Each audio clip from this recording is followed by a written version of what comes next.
आगामी कल्याण डोंबिवली महापालिकेच्या इलेक्शनच्या अनुषंगाने प्रत्येक पोलीस स्टेशन आणि प्रत्येक सेन्सिटिव्ह भागामध्ये रूट मार्च काढला जात आहे। आज त्याच म्हणून या महात्मा फुले पोलीस स्टेशन आणि बाजारपेठ पोलीस स्टेशनच्या हद्दीमध्ये आज या रूट मार्च आयोजन केलेलं आहे। आपला येणाऱ्या 15 जानेवारी रोजी जे मतदान आपल्या KDMC मध्ये होणार आहे ते अतिशय शांतमध्ये आणि भयमुक्त वातावरण होण्याकरता आजच्या रूट मार्च आयोजन केलेलं आहे। या रूट मार्च मध्ये आपण पाहत असाल की 100 पेक्षा जास्त अधिकारी कर्मचारी या पूर्ण रूट मार्च सहभागी झालेले आहेत आणि या माध्यमातून आम्ही जास्तीत जास्त लोकांच्या पर्यंत आमचा पोहोचण्याचा प्रयत्न आहे आणि त्या ठिकाणी आपली संवेदनशील ठिकाण असेल, केंद्र असेल तर तो भाग आहे त्या ठिकाणी विशेषतः आम्ही या रूट मार्च नियोजन केलेलं आहे।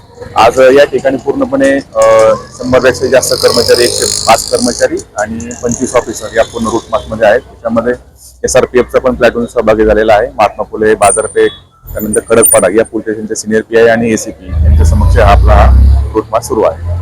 आपल्या पूर्ण कल्याण डोंबिवली प्रभाग ह्याच्यामध्ये जर आपण पाहिलं तर पण एकूण 25 मतदान केंद्र जे आहेत आणि 121 बूथ हे संवेदनशील बूथ म्हणून आपण त्यामध्ये डिक्लेअर केलेले आहेत आणि त्या ठिकाणचं असणारी सध्याची पार्श्वभूमी असणारी तिथलं राजकीय वातावरण असेल तर त्या ठिकाणी यापूर्वी काही घटना घडल्या असेल त्या बूथवरती अशा क्रायटेरियामध्ये पण आपण तो संवेदनशील एरिया म्हणून यापूर्वी घोषित केलेला आहे।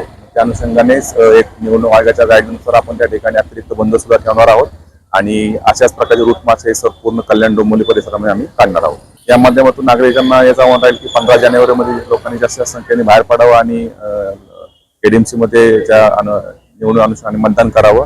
कोणत्याही ठिकाणी काही अडचण असेल त्या ठिकाणी आपले पोलीस प्रशासन आणि महापालिका प्रशासन आपल्या सेवेकरता तयार आहे।